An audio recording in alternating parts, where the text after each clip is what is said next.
come gather round, people, every round.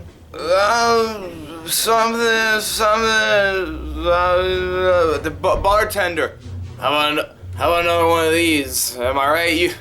You know how I like them on the rocks. You don't even know what that means, so I'm gonna give you whatever I want, and you're gonna accept it. You know me so well. Hey, did I ever tell you how I had a YouTube channel? You said that 5 minutes ago, and 10 minutes ago, and 20 minutes ago, and 30 minutes I was on my way to 1,000 subscribers. I was almost there, but I decided to make a second Q&A video, and well, that's where everything fell apart. See, I had this guy working my camera, and he sabotaged the whole thing. This degenerate destroyed my entire channel. Nathan. Oh, so you've heard the story before. Just a few times. Well, this Nathan guy, he's short, he's hunky, he's got, you know, he's a lacrosse player, you know, lax bro as the kids call him. You know, he looks just like that guy. Ben, I've been looking for you for weeks. Have you been here the whole time? No, that's ridiculous. He has. You shut your mouth and give me another one. Dry. Again, you don't know what that means. So here. Have you been giving him alcohol? He's but a boy. It's just apple juice. You bet it. What? Sorry, bud, but you're not really drunk. Well, I hope you're happy, Nathan, because my YouTube career, it's over. Forever. Ben, we don't have time for that. There's something much more important going on around here. More important? What could possibly be more important than the chosen nerd? Haven't you seen the reviews? Reviews?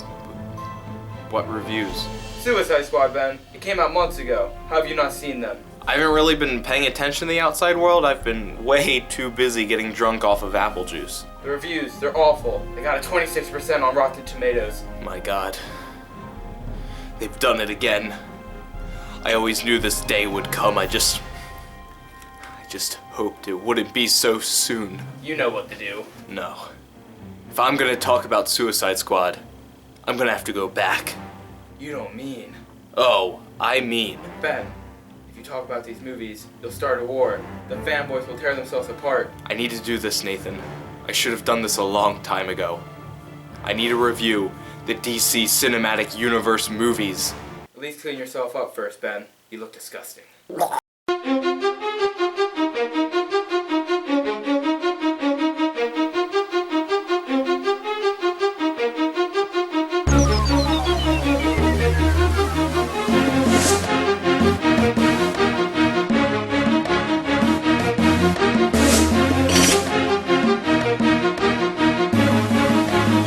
You suck!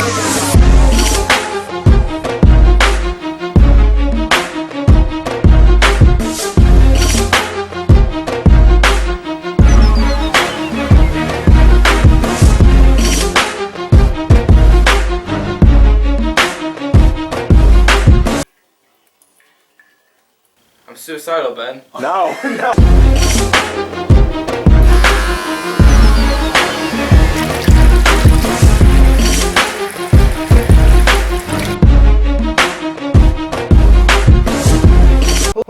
Hello, my love. I am the chosen, and welcome to my first episode of this little mini series I'm doing called the DC Cinematic Universe movie reviews.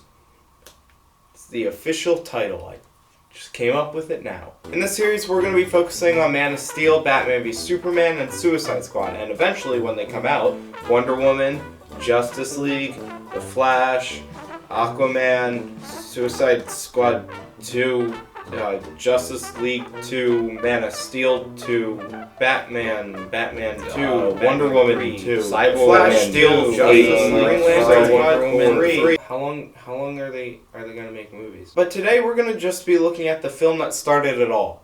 Zack Snyder's Man of Steel.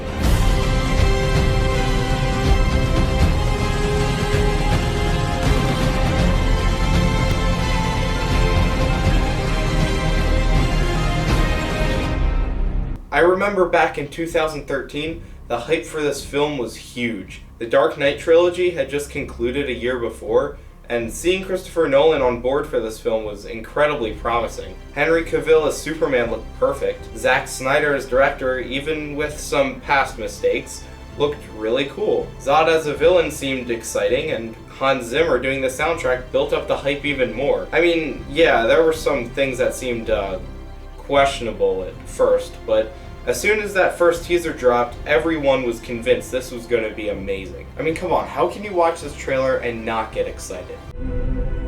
But in time, they will join you in the sun. In time, you will help them accomplish wonders. With a darker look and feel to the Superman character, people were claiming this would be the Dark Knight of Superman movies. So I guess the question is, did it live up to the hype? No, not at all. Not even close. Now don't get me wrong, Man of Steel is in no way a bad movie. In fact, I don't think it deserves the rotten score it has. But one of the biggest problems it had is that the marketing was just too amazing for the film's own good. Everyone ended up being overhyped and therefore became severely disappointed. I remember seeing it in theaters just a year after both The Dark Knight Rises and The Avengers, so I was expecting a lot, but I left the theater feeling unsatisfied. And I mean, I really wanted to like this movie, trust me. I waited years for this film, but when it came, it just didn't live up to my expectations. However, now that I look back at it with lowered expectations and no hype, is it still as disappointing as I remember? Well, kiddos, you know what time it is. It's time to go through that movie. Yeah. It's party time.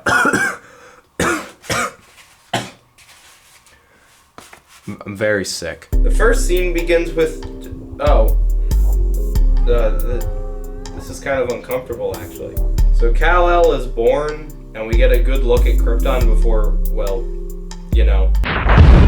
I have to say, I was very surprised at how long we spend time on Krypton in this movie. I was expecting like 10 minutes at most, but Krypton doesn't actually explode until 18 minutes into the movie. But this isn't a complaint at all. The time spent on Krypton is some of the coolest in the movie. Although I find the similarities between Krypton and Avatar's Pandora a little odd, but nonetheless, it's really cool. Basically, Russell Crowe, who plays Jor-El, talks to Krypton's council and is all like, "You fools, you've harvested the planet's core. Now we're gonna die." But General Zod shows up. Kneel before Zod! No, not that Zod. I will find him! Yep, that's the one. Zod kills a few dudes and has some rebellion thing going on to try and exterminate all of the corrupt Kryptonian bloodlines. But Jor-El gets away on a creature literally straight out of Avatar. He steals a skull thing that's apparently called a codex. A cortex?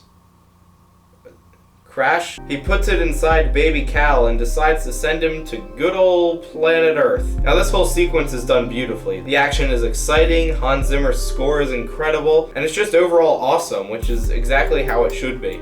Alright, I gotta come clean here. I know I'm gonna get a lot of hate for this, but I don't really like the original Superman movie. I just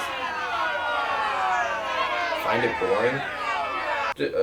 Okay, let me explain myself. I understand the significance it has, not only in comic book history, but film history as well, but it just doesn't hold up at all. The whole movie is incredibly campy, which is fine, and I know that's the point of the movie, but it gets so campy at times that there's no actual emotion left. Compare the two different versions of Krypton's destruction. They both tell the same basic story. Zod is bad, Kal-El is good, he's sent to Earth, and Krypton is blown up. But while Man of Steel does this in an epic, detailed, chaotic, explosive way that works because it's the literal destruction of an entire planet, Superman's version of it is a little bit underwhelming, to say the least. I'm not saying it's bad, it's still a great scene, especially with John Williams' score, which, by the way, I do enjoy more than Hans Zimmer's score because, well, it's John fucking Williams. You can't not love his music. But what I'm saying is that with today's modern technology, the destruction of Krypton can be much more fully realized than it could be back in 1978.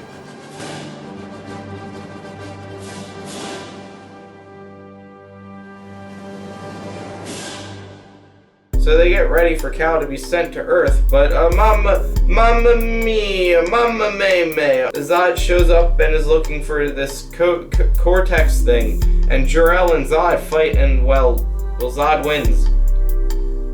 Oh no. I also like how they had Zod kill Jor-El instead of Jor-El just dying with the rest of the planet. So that way when Cal faces against Zod later in the film, it's even more personal and impactful. Zod realizes the Codex is on the escape pod with baby Cal, but he's too late to get it back, and is sent into The Phantom Zone. In like weird frozen phallic looking things. Why do they look like that? What set designer in their right mind was like,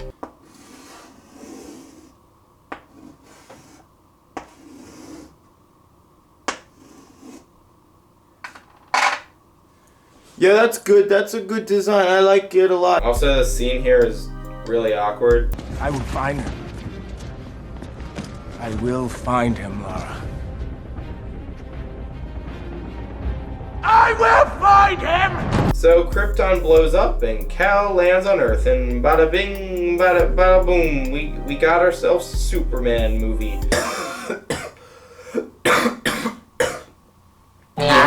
Anyway, we see modern day Cal, who's Clark Kent now and isn't aware that he's Cal and has no idea what planet he came from. And Clark doesn't really have the best life.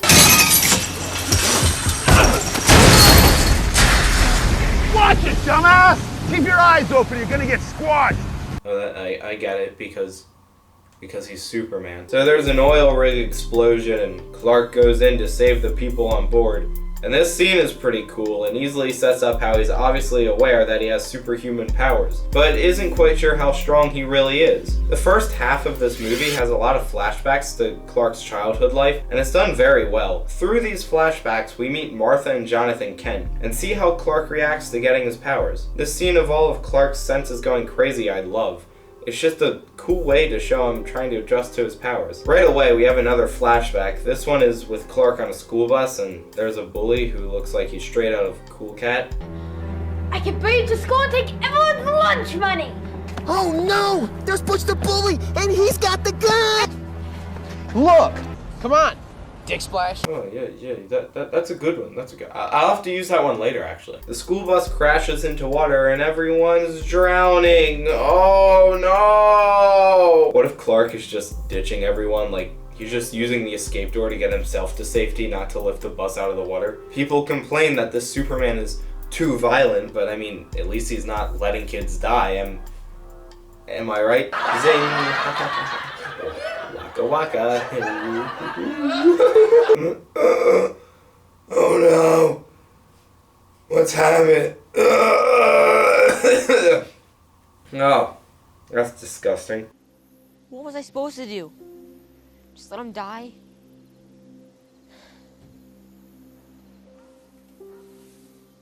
Maybe. Jesus, Papa Kent, what the hell, dude? So yeah, the Cool Cat kid talks to Clark's parents about what happened on the bus, and how he somehow saved everyone, but of course the Kents deny it all and say that whatever they think happened, didn't.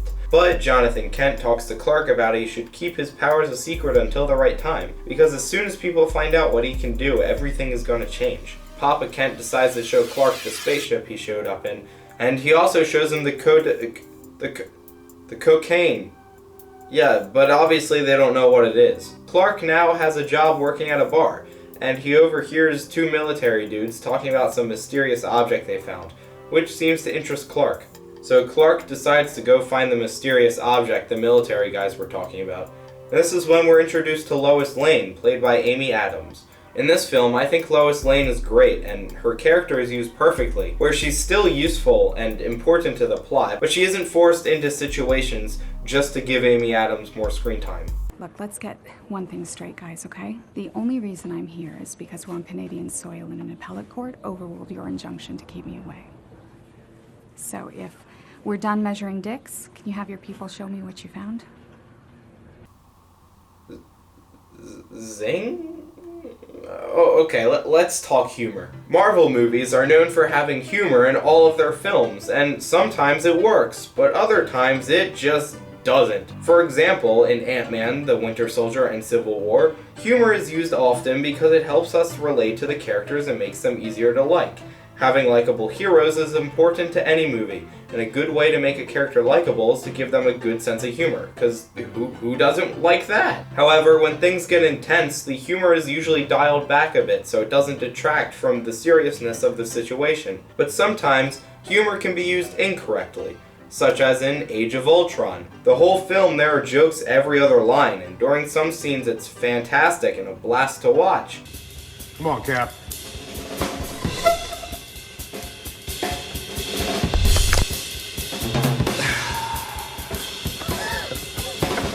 Nothing. But when action begins to happen, it's honestly disappointing because there's no tension. All of the tension that could have been in scenes like the final battle in Age of Ultron are taken away because none of the characters appear to be worried at all, because they're just constantly cracking one-liners. So therefore, the audience isn't worried either. While Marvel has humor in all of their films, DC mostly has none at all. Man of Steel has almost no jokes, and when there are some spots of humor, they're usually painful to watch. There you go. What if I need to tinkle? There's a bucket in the corner. Is that a joke? Like, was I supposed to laugh at that? Tinkle? Tinkle? Wait, is she 5? What?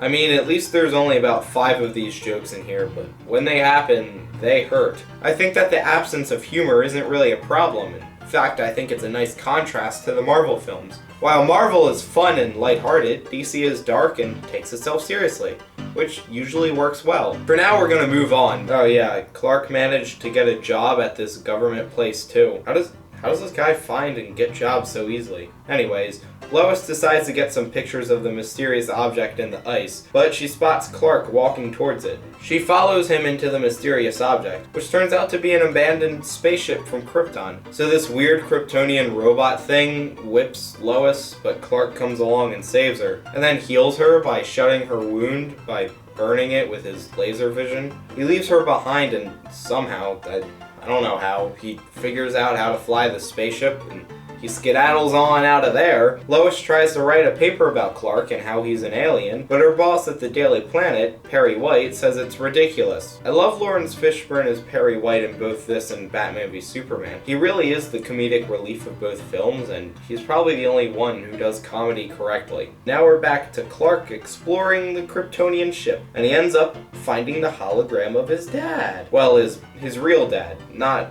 Papa Kent. Here, Clark learns his name is Kal-El. He finds out he's from Krypton, and we all learn the history of Krypton.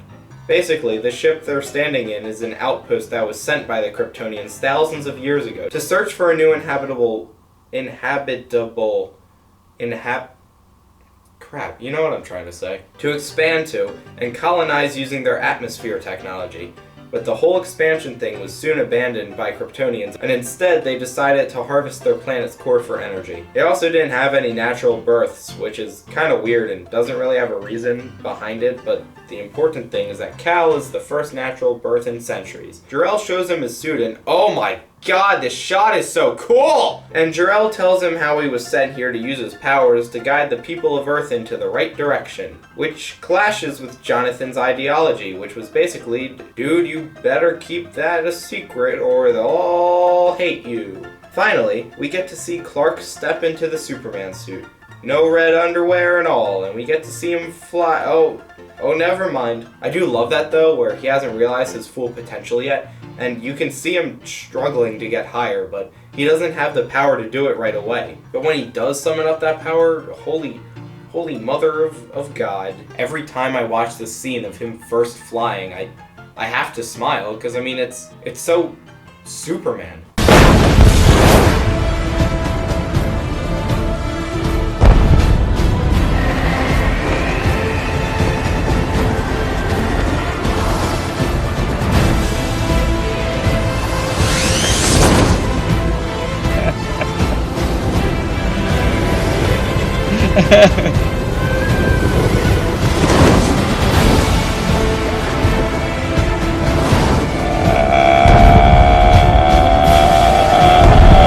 So then we're treated to scenes of Lois Lane trying to find her mystery man who saved her earlier and...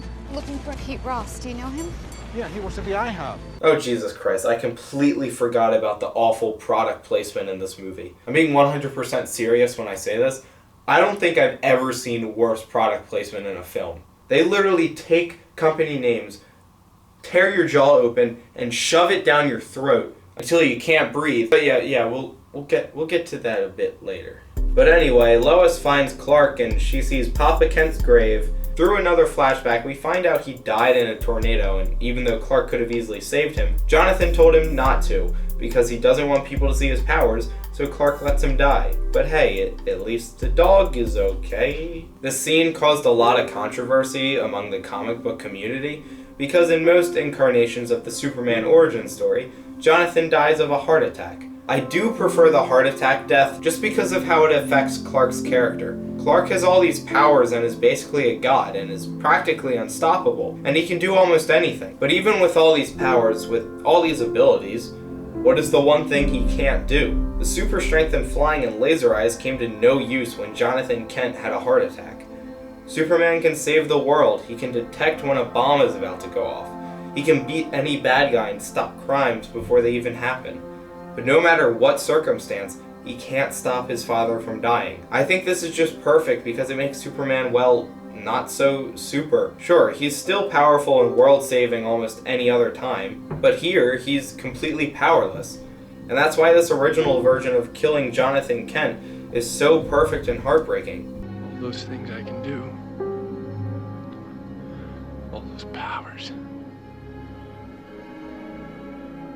And I couldn't even save him. However, people who hate the new way he dies are clearly just not thinking rationally. In other versions of his origin story, the message is pretty much that Superman may be faster than a speeding bullet and all that, but he's not a god.